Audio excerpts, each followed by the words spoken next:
Welcome to Raj news. Global summit super success అయిందని మంత్రి కోమటిరెడ్డి వెంకటరెడ్డి అన్నారు. దేశంలో ఏ రాష్ట్రంలో చేయని విధంగా తమ ప్రభుత్వం చేస్తోందని తెలిపారు. ఫ్యూచర్ సిటీ కాస్త ఫోర్త్ సిటీగా మారుస్తున్నామని చెప్పారు. దీంతో తెలంగాణ ప్రజల బ్రతుకులు బాగుపడతాయని చెప్పుకొచ్చారు. అలాగే ప్రతిపక్షాలు కూడా కలిసి రావాలంటున్న మంత్రి కోమటిరెడ్డితో మా ప్రతినిధి సునీల్ ఫేస్ టు ఫేస్. ప్రభుత్వం ఎంతో ప్రతిష్టాత్మకంగా నిర్వహిస్తున్నాడు. గ్లోబల్ సమ్మిట్ అంగరంగ వైభవంగా ఈ రోజు ప్రారంభం కానుంది. ప్రస్తుతం మంత్రి కోమటిరెడ్డి వెంకటరెడ్డి గారు సరే చూస్తున్నాం, చాలా మంది ఇతర దేశాల నుంచి, ప్రపంచం నుంచి నలుమూల పారిశ్రామికవేత్తలు వచ్చారు, మంత్రులు వచ్చారు, డిప్యూటీ కమిషనర్, సీఎంలు వచ్చారు. ఎట్లా అనిపిస్తుంది? చాలా సంతోషం. మేము అనుకున్నట్టే చాలా మంది వచ్చాను. కొన్ని ఫ్లైట్స్తో ఇండియా వాళ్ళు రాకుండా ఫారిన్ కంట్రీ వాళ్ళు అడ్వాన్స్ బిజినెస్ అందరూ వచ్చాను. చాలా సంతోషం. మా ముఖ్యమంత్రి గారు వారి ప్లాన్ ప్రకారం ఒక పెద్ద సక్సెస్ 75 ఏళ్లలో ఏ రాష్ట్ర ప్రభుత్వం కూడా ఈ విధంగా చేయకుండొచ్చు. తప్పకుండా మేము అనుకున్న విధంగా ఫ్యూచర్ సిటీ ఫోర్త్ సిటీగా హైదరాబాద్, సికింద్రాబాద్, సైబరాబాద్ తర్వాత ఫోర్త్ సిటీ ఫ్యూచర్ సిటీ.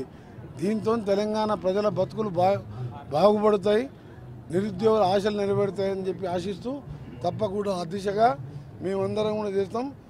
ప్రతిపక్షాలను కూడా కలిసి రావాలని కోరుతున్నాం. సార్, మీ శాఖకు సంబంధించినటువంటి సమీక్ష ఎప్పుడు ఉండబోతుంది? 11 గంటల నుంచి మధ్యాహ్నం 2 గంటల వరకు, మళ్ళీ 4 గంటలకి వెళ్ళి 6 గంటల వరకు మా సినిమా ఇండస్ట్రీ దాని మీద ప్యానల్ డిస్కషన్ ఉన్నాయి.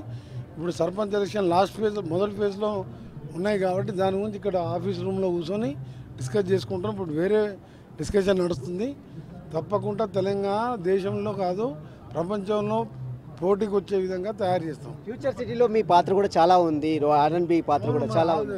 RRR రోడ్ 36,000 కోట్లు, 39 రేడియల్ రోడ్స్, 40,000 కోట్ల బడ్జెట్. హైదరాబాద్, విజయవాడ, హైదరాబాద్, అమరావతి, బందర్కి వెళ్ళి ఇది. ప్రతిపక్ష నేతలు ఆరోపణలు చేస్తున్నారు, చాలా ఆరోపణలు చేస్తున్నారు. వాళ్ళు పట్టించుకోము మేము. I don't care, no comments on ప్రతిపక్షాలు, only on duty. Thank you sir. ఇది చూస్తున్నాం, మొత్తం మీద తెలంగాణ రాష్ట్ర ప్రభుత్వము నిర్వహిస్తున్నటువంటి గ్లోబల్ సమ్మిట్ ఇతర దేశాల్లో నుంచి చాలామంది ప్రపంచంలో ఉన్నటువంటి పారిశ్రామికవేత్తలు కూడా పెద్ద ఎత్తున పెట్టుబడులు పెట్టడానికి వస్తున్నారు. ఖచ్చితంగా ముఖ్యమంత్రి రేవంత్ రెడ్డి అనుకున్నటువంటి విజన్ 2047 ఖచ్చితంగా నెరవేర్తాం. ఫ్యూచర్ సిటీలో అనేక ప్రాజెక్టులకు పెట్టుబడులు పెట్టడానికి చాలామంది ఆసక్తి చూపుతున్నట్టు కూడా మంత్రి కోమటిరెడ్డి చెప్తున్నారు.